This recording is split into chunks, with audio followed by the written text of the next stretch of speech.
இந்த நாளிலே தேவாவியானவர் நம்மோடு கூட பேசுகிற வார்த்தையின் தலைப்பு அதிர்ஷ்டத்தில் வந்த அற்புதம் அல்ல, தேவ அன்பினால் வந்த அற்புதம். அல்லேலூயா. எதுல வந்த அற்புதம் அல்ல, அதிர்ஷ்டத்தில் வந்த அற்புதம் அல்ல, தேவனுடைய அன்பினால் கிடைத்ததான ஒரு அற்புதம். அதை தான் இந்த நாளிலே காலை வேளையிலே ஆவியானவர் நமக்கு கற்றுக் கொடுக்கிறார். அதிலே யோவான் எழுதிய சுவிசேஷம் 5ஆம் அதிகாரம் முதல் வசனத்திலிருந்து வாசியுங்கள். இவைகளுக்கு பின்பு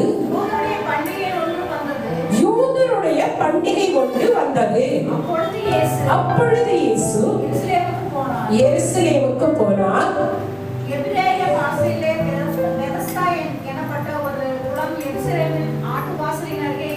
இருக்கிறது. அதுக்கு 5 மண்டபங்கள் உண்டு. குருடர், சப்பானியர், சூம்பின உருப்புடையோர் முதலான வியாதிக்காரர் அநேகர் படுத்திருந்து தண்ணீர் எப்பொழுது கலக்கும் என்று காத்துக் கொண்டிருப்போம். ஹல்லேலூயா. இந்த இடத்துல பாத்தீங்கன்னா ஒரு பண்டிகைனா நம்ம என்ன பண்ணுவோம்? நல்ல ஆடி பாடி புது ட்ரெஸ் போட்டு கறி எடுத்து பிரியாணி செஞ்சு முடிந்தது பண்டிகை. அப்படிதானே? ஒரு பிரியாணி செஞ்சா பண்டிகை முடிந்தது இல்ல. ஆனா நாம் ஆராதிக்கிற நம்மளுடைய தகப்பன் கறி சாப்பாட்டு போட்டு முடிக்கிற தேவன் அல்ல, கருசனையுள்ள தேவன். ஹல்லேலூயா. அவர் என்ன செய்கிறார்? அவர் என்ன பண்றாரு? கருணையோடு கறி சாப்பிட்டு பண்டிகையை முடிக்கல, கருணையோடு கூட எங்க வந்தாரு? எங்க பிரியாணி செஞ்ச வீட்டுக்கு வரல. அவர் எங்க போனாரு? அவருக்காக பல வருடங்களாக காத்திருந்தவனை தேடி ஓடினார். அல்லேலூயா. அந்த காலத்திலே பெதஸ்தா என்ற ஒரு இடம் இருந்தது, குளம் இருந்தது. அதுக்கு பெதஸ்தா என்பதற்கு அர்த்தம் என்ன? அர்த்தம் தெரியுமா? இரக்கத்தின் வீடு என்று பொருள். பெதஸ்தாங்கிறது என்ன அர்த்தம்? இரக்கத்தின் வீடு. இந்த காலத்துல எல்லாம் நம்ம உடம்பு சரியில்லைன்னா நம்ம ஹாஸ்பிட்டலுக்கு போறோம், வீட்டுல வந்து பாக்குறோம். ஏன் கொரோனா வந்தப்போ கூட என்ன பண்ணிடுறோம்? நம்ம வீட்டிலேயே இல்லையா இருந்துட்டோம். அதுக்கு பேர் என்ன சொன்னாங்க? வீட்டுல இருக்கிறதுக்கு குவாரண்டைன் இல்ல. அப்போ அப்படி எல்லாம் இருந்துட்டீங்க. ஆனா அந்த காலத்துல நீ வியாதியா இருந்தா நீ எவ்வளவு பாசமா இருக்கிற உங்க அம்மா கூடயோ உங்க அப்பா கூடயோ மனைவி கூடயோ கணவனோடய இருக்க முடியவே முடியாது. எங்கெல்லாம் போயிடணும்? அதுக்குன்னு ஒதுக்குப்புறமான ஒரு இடம் இருக்கு. அங்க பாத்தீங்கன்னா 5 மண்டபங்கள் இருக்கு. அந்த குளத்தை சுத்தி எத்தனை மண்டபம்? 5 மண்டபம். ஒவ்வொரு அந்த மண்டபத்துக்குள்ள ஒவ்வொரு வியாதியஸ்தர்கள். ஒருத்தர் என்ன பண்ணாங்க? குருடா இருக்கிறவங்க எல்லாம் ஒரு மண்டபத்துல, சப்பானியா நடக்க முடியாதவரெல்லாம் ஒரு மண்டபத்துல இல்லையா? அப்போ இப்படியாக சூம்பின உறுப்புடையவரெல்லாம் ஒரு மண்டபமே. 5 மண்டபத்துல 5 விதமான வியாதியஸ்தர்கள் இருந்தார்கள். அல்லேலூயா. இன்னைக்கு ஜீவிச்சு எத்தனை பேர் போயிருக்கீங்க? அப்படின்னா ஜீவிச்சா வாழ்க்கையில நான் பார்த்ததே இல்லைங்கிற மாதிரியும் உட்கார்ந்துருக்கீங்க. ஏப்பா ஜீவிச்சு போயிருக்கீங்களா இல்லையா? போயிருக்கீங்கல்ல. இன்னும் ஜீவிச்சு உங்களுக்கு சம்பந்தமே இல்லாத மாதிரி அப்படின்னு என்னங்க அப்படிங்கிற மாதிரி உட்கார்ந்து முடிக்கிறீங்க. ஜீவிச்சுக்கு போயிருந்தீங்கன்னா ஒவ்வொரு டிபார்ட்மெண்ட் தனித்தனியா இருக்கு, தெரியுமா? இருக்கா? காசனாய் பிரிவு தனி, ஆமாவா? குழந்தைகள் பிரிவுக்கு தனி, இந்த வியாதிக்கு தனி, கொரோனாக்கு தனி வார்டு போட்டாங்க இல்லையா? ஆமா. அப்போ அந்த கொரோனால மட்டும்தான் அட்டெண்டர் இல்ல, மீறி அத்தனை வியாதிக்காரனுக்கு அட்டெண்டர் இருந்தாங்களா இல்லையா? இருந்தாங்க. ஆனா இந்த இரக்கத்தின் வீடு என்னுடைய ஆண்டவர், நான் பெருமைப்படுகிறேன். என்னுடைய தேவன் பணக்காரர்களை தேடி போகிற தேவன் அல்ல. அல்லேலூயா. தள்ளப்பட்டவர்களை பார்க்க தனியே வந்த தேவன் என்னுடைய தேவன். அல்லேலூயா. ஐயோ பண்டிகைங்க பயங்கர விசேஷம். சீசர்களோட வரல. அவர் என்ன பண்றாரு? தனிமையா போறாரு. எங்க போறாரு? தள்ளப்பட்டு கிடந்த ஒருவனை தேடி. அல்லேலூயா. அடுத்தது ஒதுக்கப்பட்டு கிடந்தவர்களை பார்க்க ஓடோடி வந்தார் என்னுடைய தேவன். இன்னைக்கு நம்ம மனுஷன் வருவானா? இல்ல. இந்த சமுதாயம் நம்மை ஒதுக்கி வச்சிருச்சுன்னா ஒரு சொந்தம் வந்த வரமாட்டாங்கல்ல. ஆனா நம்முடைய தேவன் அப்படி அல்ல. சமுதாயத்திலே ஒதுக்கப்பட்டவர்களை தேடி ஓடி வருகிற தேவன் என்னுடைய தேவன். ஆமென். அடுத்தது இருக்கிறவனை தேடி வருகிற பாலையிலே இறந்து கிடந்தவனை தேடி வந்தவர் நம்முடைய ஆண்டவர். ஹல்லேலூயா. அதுல 3வது வசனம் பாருங்க. அவைகளிலே குருடர், சப்பானிகள், சூப்பின உருப்படையவர்கள் முதலான வியாதிக்காரர் அநேகர் படுத்திருந்து தண்ணீர் எப்பொழுது கலங்கும் என்று காத்து கொண்டு இருப்பார்கள். பாருங்க, போதுமா? இங்க பாருங்க, இந்த 5 குடத்துல 5 வகையான மனுஷர்கள் வியாதிக்காரர்கள் உட்கார்ந்துருக்கணும். யார் அட்டெண்டர் கூட இருக்கிறதுக்கு பர்மிஷன் இல்லை. யாரும் ஒருத்தர் கூட இருக்கலாம். ஏன்னா அட்டெண்டர் இல்லாத மனுஷனை குறிச்சுதான் இன்னைக்கு பாக்குறோம்னா கூட யாரோ ஒருத்தர் இருக்காங்க. இவங்க என்ன பண்ணுவாங்கன்னா, அந்த 5 மண்டபத்துல வியாதிக்காரங்க இருக்காங்க. ஆனா ஊருக்குள்ள இருக்க முடியாது. எங்க இருக்க முடியாது? ஊருக்குள்ள இருக்க முடியாது. இப்ப என்ன ஆகும்? தூதன் வானத்துல இருந்து வந்து என்ன பண்ணுவாரு? குளத்தை தண்ணி கலக்குவாங்க. இந்த நேரம் இத்தனை மணிக்கு தேவதூதன் வருவார் அப்படிங்கிற அனௌன்ஸ்மெண்ட் எல்லாம் இல்ல. எப்ப வேணாலும் வருவாரு. எப்ப வேணாலும் வருவாரு. அலர்ட்டா இருப்பாங்க. அதுல என்ன ஒரு ஸ்பெஷல்னா, அந்த தண்ணியில குளத்துல இருக்கிற தண்ணி கலக்கின உடனே, தேவதூதன் கலக்கின உடனே எந்த வியாதிக்காரன் உள்ள இறங்குறானோ அவனுக்கு விடுதலை. அல்லேலூயா. ஐயா, சூம்பில கை உடையவன் ஓடிடலாம் இல்லையா? சப்பானி ஓட முடியுமா? ஓட முடியுமா? முடியாது. அப்ப அவனை யாரோ ஒருத்தர் தூக்கிட்டுனா போய் ஆகணும். இப்ப நம்ம கதையினுடைய கதாநாயகருக்கு அட்டெண்டர் இல்லாதவன். அல்லேலூயா. இவருக்கு யாரு இல்ல? அட்டெண்டரே இல்லாத ஒரு பாவப்பட்டவங்க நம்மள மாதிரி. அல்லேலூயா. உதவி செய்யறதுக்கு ஒருவரும் இல்லாதவர். இவர் என்ன பண்றாரு பாருங்க, அந்த தண்ணி கலக்கிறப்போ உள்ள போன அத்தனை பேருக்கு என்ன வந்துருச்சு? சுகம் கிடைக்கும். அப்படி ஒரு பவர் அந்த தண்ணிக்கு இல்லையா? அப்ப கூட இப்பதான் அந்த மாதிரி ஒரு திரும்ப நம்ம ஆட்கள் அதை பாட்டில போட்டு என்ன பண்ணிடுவாங்க? சேல்ஸ் பண்ணிடுவாங்க. அல்லேலூயா. இந்த தண்ணீர் குடித்தால் உங்களுக்கு சுகம் உண்டாகும். ஏன் கர்ச்சிப்பையும் கீயெல்லாம் விற்காமலே இது விற்க மாட்டாங்களா? இல்ல, பரலோகத்தின் கீயவே வாங்கி வச்சிருக்காங்க. 1 லட்சம் ரூபாய் போட்டு கர்ச்சிப்பு. என்ன கொடுமை பார்த்தீங்களா? கிறிஸ்துவ வித்துதான் இல்லையா? வித்தாங்க, விக்கலையா? வித்தாங்க. அந்த பரலோகத்தின் கீ வாங்கி வச்சவங்க பரலோகத்துக்கு போய் போட்டாதான் தெரியும். அது கூட்டுக்கும் சாவிக்கு சம்பந்தம் இல்லைன்னு போனதுக்கு அப்புறம் தான் தெரியும். எங்க அந்த சாவி கொண்டு போக முடியாது. எவ்வளவு மூடத்தனமான காரியம் இல்ல? ஆமா. இப்ப இந்த இடத்துல என்னாச்சு? 5வது வசனம். 38 வருஷம் வியாதி கொண்டிருந்த ஒரு மனுஷன் அங்கே இருந்தார். எத்தனை வருஷம்? 38 வருஷம். செக் பண்ணிக்கலாம். 38 வருஷம். ஒரு நாள் 2 நாள் அல்ல. எத்தனை வருஷமா கிடக்குறாரு? ஐயா, நீங்களும் நானும் அப்படி இருப்போமா? ஆட போவையா? எப்ப பாரு ஒரு நாளா 2 நாளா? ஒரு நாள் பார்க்கலாம், 2 நாள் பார்க்கலாம். எத்தனை வருஷம்? இன்னைக்கு வெதஸ்தா போல தேவனுடைய இரக்கத்தின் வீடாகிய சபையிலே இன்னைக்கு நீங்களும் நானும் அவர் எப்பொழுது என்னுடைய வாழ்க்கையில அதிசயம் செய்வார், என் வாழ்க்கையில் அற்புதம் செய்வார், எனக்கு சுகத்தை கொடுப்பார், எனக்கு பலனை கொடுப்பார், நான் ஆசீர்வாதமாக இருப்பேன் என்று பல வருடமாய் நீங்கள் காத்து கொண்டு கிடந்திருக்கலாம். ஒரு சமயம் உங்களுக்கு விடுதலை இன்னும் கிடைக்காமலே இருந்திருக்கலாம். உங்களுக்கு பின்பாக வந்தவர்கள் எல்லாம் சுகத்தை பெற்றுக் கொண்டு போயிருக்கலாம். நேற்று வந்த விசுவாசி, 6 மாசத்துக்கு முன்னாடி வந்த விசுவாசி விடுதலை சொல்லி சபையை விட்டு ஓடிட்டான். ஆனா இந்த சபையில நான் இத்தனை வருஷம் இருக்கேங்க, ஆனா எனக்கு ஒண்ணுமே நடக்கல. இன்றைக்கு கர்த்தர் உங்களை தேடிதான் வந்திருக்கிறார். அல்லேலூயா. விடுதலை கிடைக்காம இங்க உட்கார்ந்து இருக்கியே தேவனுடைய கூடாரத்துல, உங்களை தேடி இயேசு வந்திருக்கிறார். அல்லேலூயா.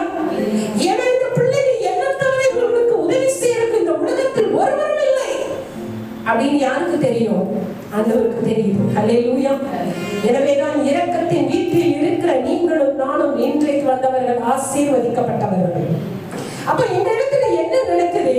ஆண்டவர் அந்த 38 வருஷம் வியாதிக்காரனுக்கு அவன் என்ன பண்றான்? விசுவாசத்தோடு கூட காத்திருக்கிறான். விசுவாசத்தோடு காத்திருக்கிறான். காத்திருந்த அவனை தேடி என் இயேசு வந்தான். இயேசுவை தேடி அவன் போனானா? யார் தேடி போனா? எப்ப நீ காத்துட்டு இருந்தீங்கன்னா மனிதன் கூட மறந்து போகலாம்.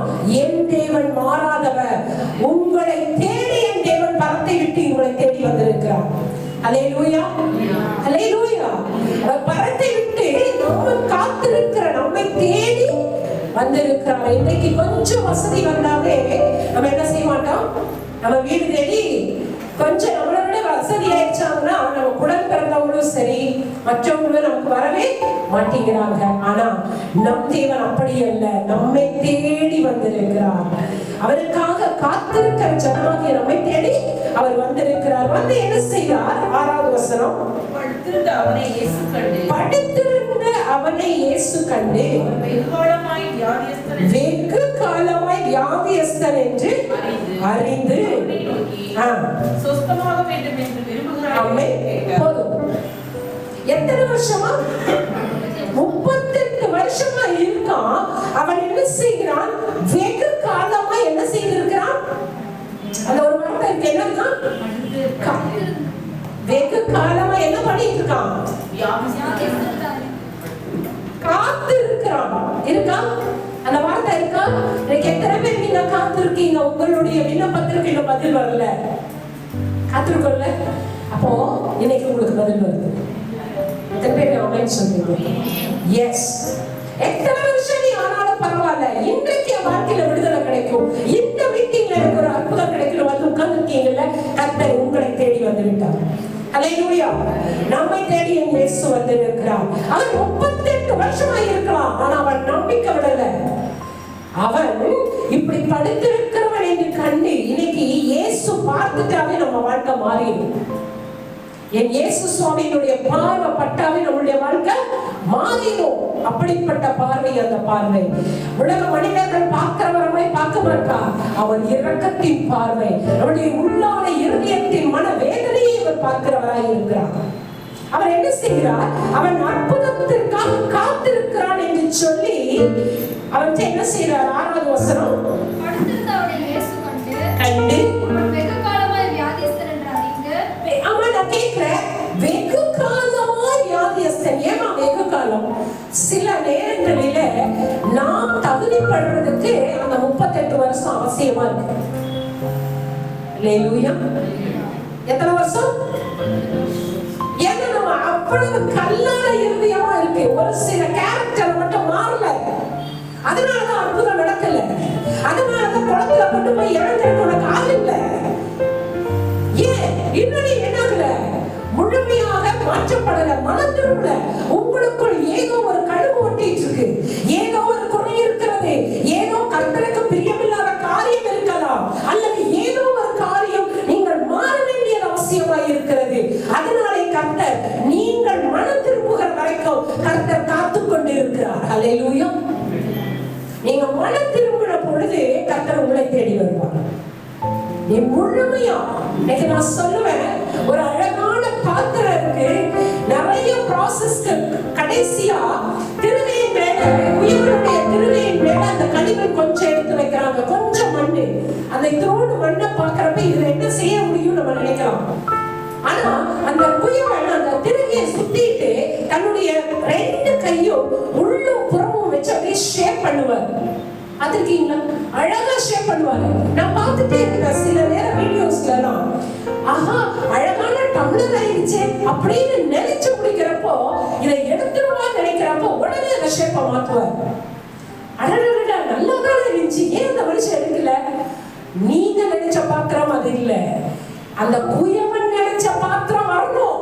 வர்ற வரைக்கும் விட மாட்டார் அந்த களிமண். அல்லேலூயா. உடனே அடுத்தது எடுக்கிறாரு, வேற மாதிரி ஷேப் கொண்டு போறாரு. அடடா, ஒரு நல்ல பானை ஆயிட்டு இருக்கு, அழகா இருக்கு, பானை எடுத்துருவாரு அப்படின்னு நினைக்கிறப்போ அடுத்த நெக் ஆஃப் டைம் அதையும் என்ன பண்ணிடுறாரு? உடைச்சிடுறாரு. என்னதாயா நல்லாதான் வந்தது, பானை ஷேப்புக்கு வந்துருச்சு, எடுக்கிற நிமிஷத்துல உடைச்சிடுறாரு. இப்படிதான் நம்ம வாழ்க்கை. நம்மளா ஒரு கற்பனை பண்ணிக்கிறோம், நான் பரிசுத்தமாயிட்டேன், நான் மாறிட்டேன், நான் மனம் திரும்பிட்டேன், நம்மளே என்ன பண்ணிக்கிறோம்? ஏமாற்றிக் கொள்ளுகிறோம். அல்லேலூயா. கடைசி வரைக்கும் பாத்தீங்கன்னா ஒரு வீடியோல அவர் எடுக்கவே இல்லை. கடைசியில என்னதான் அது மாத்துறாருன்னு பார்த்தா, அந்த குயவன் தன் மனசுல என்ன நினைச்சிருந்தாரோ அது வர்ற வரைக்கும் அந்த களிமண்ண உடல. அல்லேலூயா. உடல. கடைசியில முடிக்கிறப்பதான் தெரிஞ்சது அது அந்த டீ ஊத்துற ஜாலியா செஞ்சாரு. அல்லேலூயா. அந்த ஷேப் வர்றதுக்கு பல ஷேப் கடந்துதான் அது வந்து போல. இன்னைக்கு ஆவிக்குரிய வாழ்க்கையில நீங்களும் நானும் கர்த்தர் நினைக்கிற பாத்திரமாக, கர்த்தர் நினைக்கிற வண்ணமா நம்ம மாறுற வரைக்கும் நம்மள பல கைவு உடைச்சு உருமாற்றம் செய்து அவர் நினைச்சது வர்ற வரைக்கும் நம்ம திருகில சுத்திட்டே தான் இருக்கணும். அல்லேலூயா. ஐயோ நான் மனம் திரும்பிட்டனே, நான் டம்ளராவே எடுத்துடலாம் இல்ல. நோனோ, அது தேவ சித்தம் இல்ல. நீ டம்ளரா யார் வேணா இருக்கலாம். அவர் குயவன் என்ன நினைச்சாரு, ஒரு அழகான டீ ஜாடியா வேணும்னா டீ ஜாடி வர வரைக்கும் விட மாட்டார். அல்லேலூயா.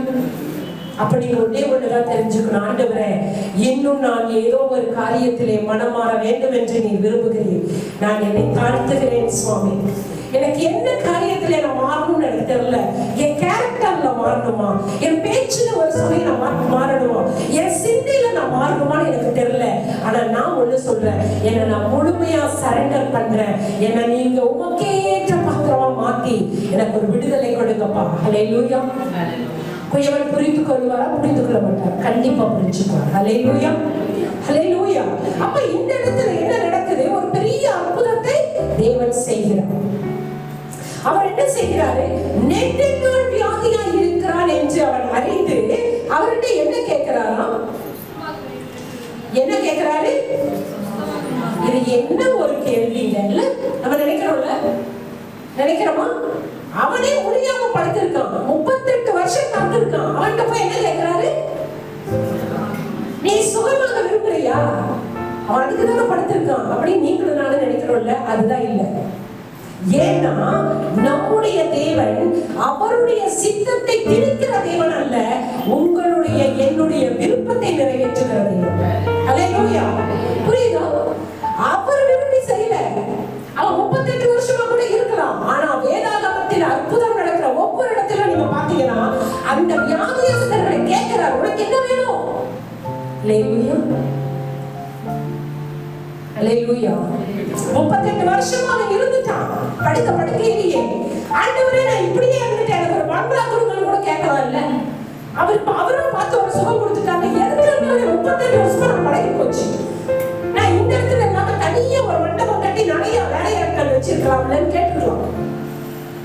நம்மளுடைய தேவன் அவருடைய விருப்பத்தை உங்களிடத்தில் என்னிடத்தில் திணிக்க மாட்டார். நம்மளுடைய விருப்பத்தை கேட்டு நமக்கு நிறைவேற்றுவார். அல்லேலூயா. எனவே தேவ சமூகத்திலே நீங்கள் வரும் பொழுது நீங்கள் எதை கேட்க வேண்டும் என்கின்ற ஞானத்தோடு வர வேண்டும். 1000 அடிகளை இட்டுட்டு சாலமோன் போய் என்ன பண்றாரு? தூங்குறாரு. சொப்பனத்திலே ஆண்டவர் கேட்கிறாரா? இல்ல அரண்மனையில் உட்கார்ந்து இருக்கிறவங்க கேட்டாரா? எப்ப கேட்டாரு? சொப்பனத்திலே கேட்கிறாரு. சாலமோனே நீ 1000 அடிகளை இட்டுட்ட, நான் உனக்கு என்ன செய்யணும்னு கேட்கிறாரு. தூக்கத்துல கூட ஒரு மனுஷன் கேட்கிறாயா? என்ன கேட்கிறான்? ஆண்டவரே ஞானமும் உணர்வுள்ள இருதயத்தை எனக்கு தாருங்க, ஜனங்களை நியாயம் விசாரிக்க எனக்கு அது தேவை. அல்லேலூயா. இன்னைக்கு நீங்க அப்படி ஒரு கேட்கிறத தெளிவு இருக்கா? அஞ்ஞானிகளை போல எனக்கு அதை கொடுங்க, இதை கொடுங்க, காசு கொடு, பணம் கொடு, நகை கொடு. ஆண்டவரே எனக்கு தேவ சித்தத்தை அறிந்து கொள்ளணும், பரிசுத்தத்தை தாரும், உம்முடைய சிந்தையை தாரும், உம்முடைய சித்தத்தை அறிந்து கொள்ளுகிற அறிவை தாரும். கேட்கிறோமா? இல்ல.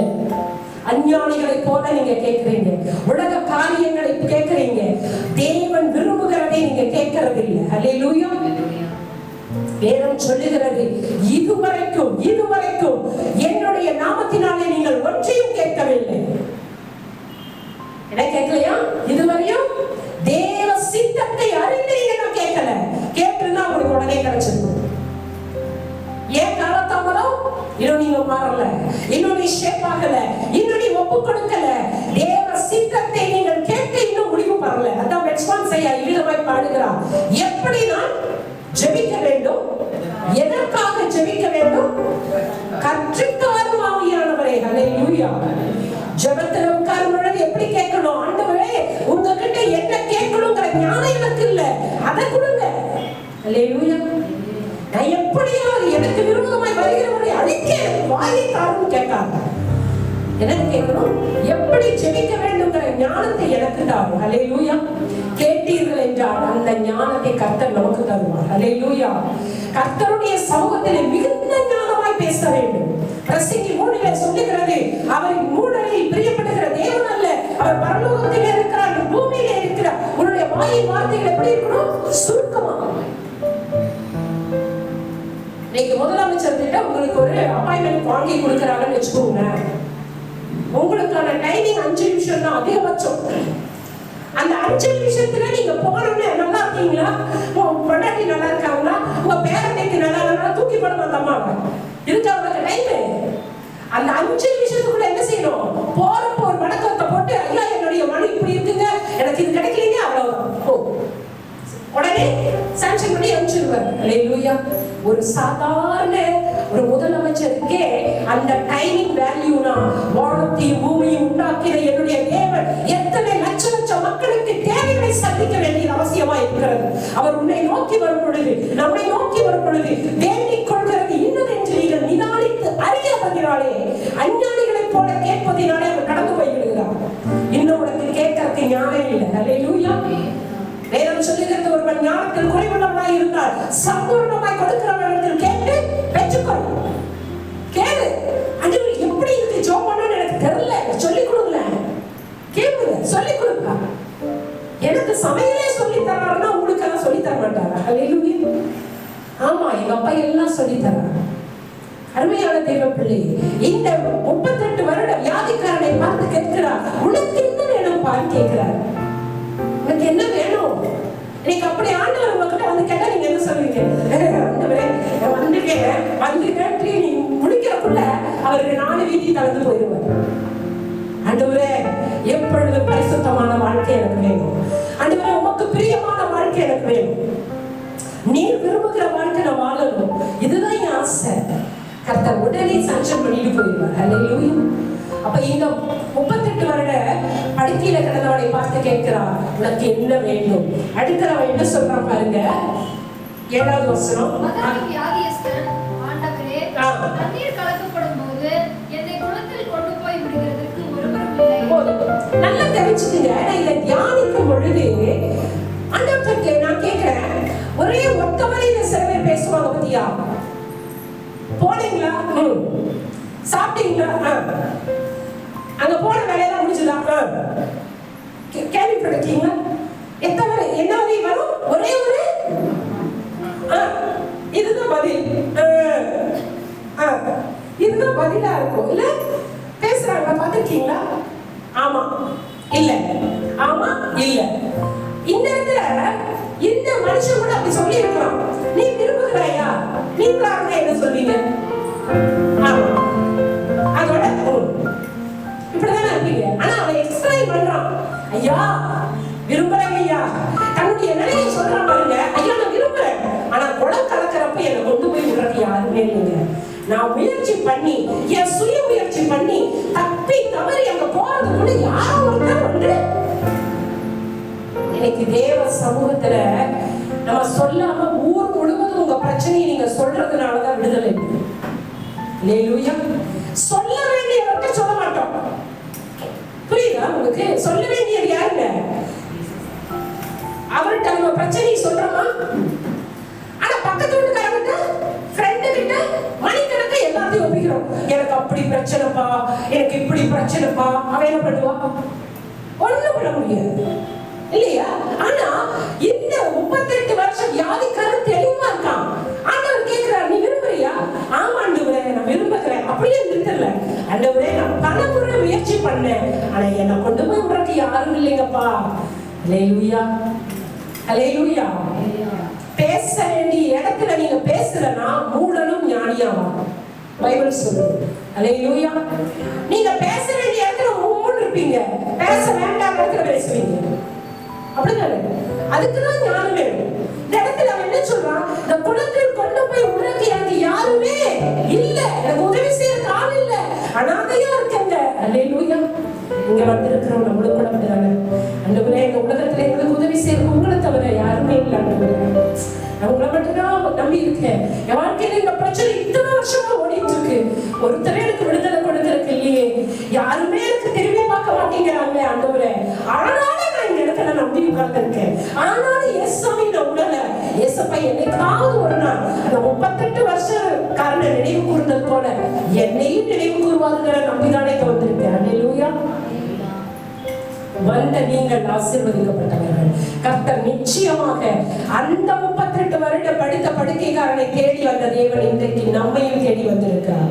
எத்தனை பேர் ஆமென் சொல்றீங்க? அல்லேலூயா, அல்லேலூயா.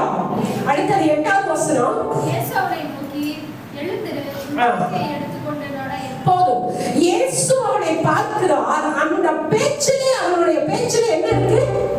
உண்மை இருக்கிறது, ஏக்கம் இருக்கிறது, எதிர்பார்ப்பு இருக்கிறது, பரிதவிப்பு இருக்கிறது. அல்லேலூயா. நீங்க பேசுற பேச்சுல உயிர் இருக்கணும், தெரியுமா? ஆண்டவரே என்னை ஆசீர்வதிங்க ஆண்டவரே, எனக்கு ஒரு வீடு தாரும் ஆண்டவரே. ஏதோ உயிர் இருக்குதா?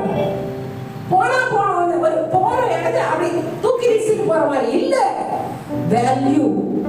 நான் சொல்லுவேன், பாடினாலும் சரி, ப்ரே பண்ணாலும் முழு ஹார்ட்டடா நீ பண்ணணும். ஆண்டவரே, அடிமையை நினைவு கூறுங்க இயேசு சுவாமி, உங்களை தவிர எனக்கு யாருமே இல்லை. என்னை ஆசீர்வதிங்க இயேசப்பா, எனக்கு உதவி செய்யுங்க இயேசப்பா, எனக்கு விடுதலை கொடுங்க இயேசப்பா. அப்படிங்கிறப்போ ஆண்டவரே எனக்கு விடுதலை தாருங்க ஆண்டவரே, எனக்கு ஆசீர்வதிங்க. வார்த்தை ஒண்ணுதான், விதம் இரண்டாக இல்லையா? நீங்க இப்படிதான் நீங்க இருக்கீங்க. உன்னுடைய பார்க்கிறாரு, கர்த்தருடைய பார்வை அப்படிப்பட்டது. அவர் நீ எந்த இருதயத்துல நீங்க பேசுறீங்கன்னு அவருக்கு தெரியும். நான் சொல்லுவேன், ஒரு பாடலை கூட நீங்க வாயில பாடாதீங்க, ஹார்ட்ல இருந்து பாடுங்க, உணர்ந்து பாடுங்க. இல்ல, அதுல உயிர் இருக்கு, அதுல அபிஷேகம் இறங்கும், அது ஆவியானவர் அசைவோட அந்த வார்த்தையில உங்களுக்கு விடுதலை இல்லையா? ஒரு பாடல் இல்லையா? என் பலவீன நேரங்களில் உம் கிருபை தந்தீரையா, இந்த பலவீன நேரங்களில் உம் கிருபை தந்தீரையா, இயேசு ராஜா என் பலனானே, எதற்கும் பயமில்லை.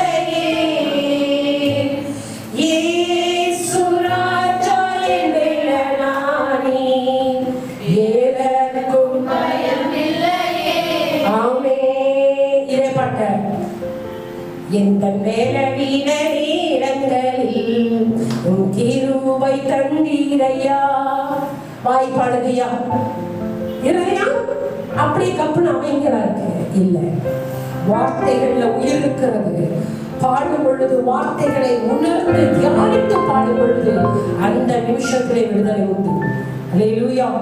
நம்ம ஆராதனைக்கு வரும் பொழுது ஒவ்வொரு பகுதியும் வேல்யூங்க, ஒவ்வொரு பகுதியிலும் விடுதலை. ஒரு முறை நம்மளுடைய ஆராதனைக்கு ஒரு நிறைய அமாவாசையில கூட்டம். அதுல நான் சொன்னேன், எல்லாரும் கரங்களை கட்டி பாடுங்க, கர்த்தர் உங்களுக்கு விடுதலை கொடுப்பார். நல்ல அபிஷேகம் ஓடிட்டு இருக்கு. ஆராதனை முடிச்சது, சாட்சி நேரன உடனே ஒரு சகோதரர் எழுந்து வந்தார். வந்து மைக்க பிடிச்சு சொன்னார், அம்மா ஆராதனை பண்ணி கொண்டிருக்கும் பொழுது சொன்னார், கைகளை நல்லா தட்டி கரங்களை நல்லா உயர்த்தி ஆராதிங்க, கர்த்தர் இப்பொழுது நமக்கு அசைவாடுகிறார் என்று சொன்னார். என்ன நடந்ததுன்னா, 2 வருஷத்துக்கு முன்னாடி எனக்கு கீழே விழுந்து ஆக்சிடென்ட் ஆச்சு. அதுக்கப்புறம் இந்த ஷோல்டர் கழண்டுருச்சு. அதனால என்னுடைய சட்டை கூட நான் இப்படி கை தூக்கி போட முடியாது. இப்படிதான் இருக்குங்க. என் மனைவி தான் இந்த கையில சட்டை போடணும். இந்த கை என்னால இதுக்கு மேல தூக்க முடியாது. ஆனா ஆராதனை நேரத்திலே அம்மா சொன்னது போல கைகளை உயர்த்தி பரத்திற்கு நேராக நீட்டி ஆராதிகள் சொன்னாங்க. நான் ஆராதித்துக் கொண்டிருந்த பொழுதுதான் பார்த்தேன், என் கை மேல இருக்கிறது. அல்லேலூயா. கர்த்தர் எனக்கு 2 வருஷத்துக்கு அப்புறம் பாருங்க கை தூக்குறாங்க. அவங்க மனைவி அழுது சொன்னாங்க, என் கணவர் 2 வருஷமா இந்த கை வராம இருந்தது. அல்லேலூயா. அருமையான தெய்வ பிள்ளையே, பாடல் பகுதி அற்பம் அல்ல, ஜெப பகுதி அற்பம் அல்ல. தேவ சன்னிதானத்தில் நின்று பேசப்படுகிற ஒவ்வொரு நேரமும் கர்த்தருடைய ஆவியானவர் எப்பொழுது வேண்டுமானாலும் உங்களுக்கு விடுதலை கொடுப்பார்.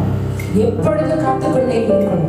ஆண்டவர் எந்த நேரத்தில் விடுதலை கொடுக்கலாம்? பாடல் நேரத்தில் விடுதலை கொடுக்கலாம், அபிஷேக நேரத்தில் விடுதலை கொடுக்கலாம், தேவனுடைய வார்த்தை நேரத்தில் விடுதலை கொடுக்கலாம். அவர் நினைத்த எப்பொழுது வேணாலும் கொடுக்கலாம். ஆனா எப்பொழுது நீங்கள் என்ன செய்யணும்?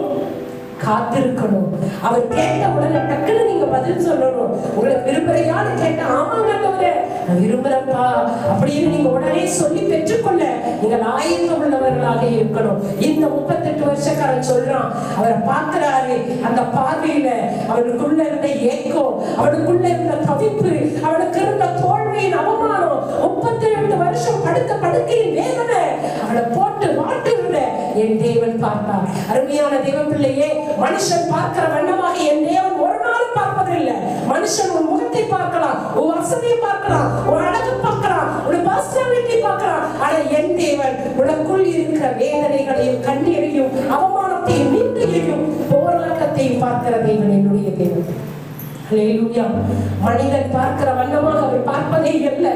அவர் வேறு மாதிரி பார்க்கிறார். இரக்கத்தின் பார்வை, மன உருக்கத்தின் பார்வை. எத்தனை காலம் என் பிள்ளை காத்திருக்கிறார், எத்தனை காலம் அவமானப்படுகிறார், எத்தனை காலம் கண்ணீர் வடிக்கிறார். உன்னுடைய கண்ணீர் எல்லாம் கர்த்தர் துருத்தி வைத்திருப்பதினாலே நம்மை தேடி வந்திருக்கிறார். ஹல்லேலூயா. தேவ சமூகத்தில் விட்டுகிற ஒவ்வொரு சொட்டு கண்ணீரும் ஒரு நாளும் வீணாய் போகாது, கணக்கில் இருக்கிறது.